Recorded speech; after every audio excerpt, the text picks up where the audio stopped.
Бракот склучен во престапна година кратко ќе трае. Верување што постои толку одамна што никој не знае зошто и од каде произлегува. Веројатно старите македонци вака сакале да си ја објаснат или да ја дадат значење на годината со еден ден повеќе. Според едно предание пак, суеверието што и денес им прави шубе на идните невести, го почнала мајка што сакала уште една година да си ја чува ќерката дома. Во минатото, за венчавки или за свадби се чекало до следната година, а доколку младоженците немале време за чекање, како што бил случајот со печалбарите, за да не ги бие малер на свадбата, принесувале леп или погача месени со брашно од минатата година.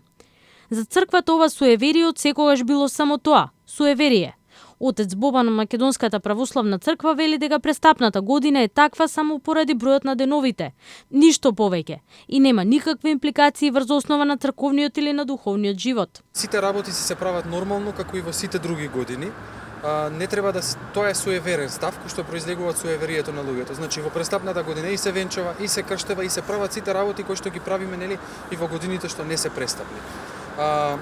Значи, ако одиме по таа логика, тогаш зошто би се одзела само венчавката или крштевката, не би се одзеле некои други свети таинства кои што ги извршуваме или па некои други чинодејствија, например како опелото, погребението нели на мирјаните, тогаш сето би требало да се скока и да не се прави. Но и покрај тоа што свештениците на секоја идна брачна двојка ја објаснуваат дека ова е чисто суеверен став, кој нема никаква врска, никаков контекст со преданието, учењето или верувањето на црквата, и денес се гледа пат на бројот на венчавките во престапна година. Според Државниот завод за статистика, бројот на венчавките во двете претходни престапни години, 2008-2012 година, забележал пат од 5,1% и во двата случаја. Да побрзаат да фатат обичната година, искористија и голем број познати личности, кои се венчаа годинава. Меѓу нив пејачката Тамара Тодевска, комичерот Васко Тодоровски, манекенката Маја Сашек.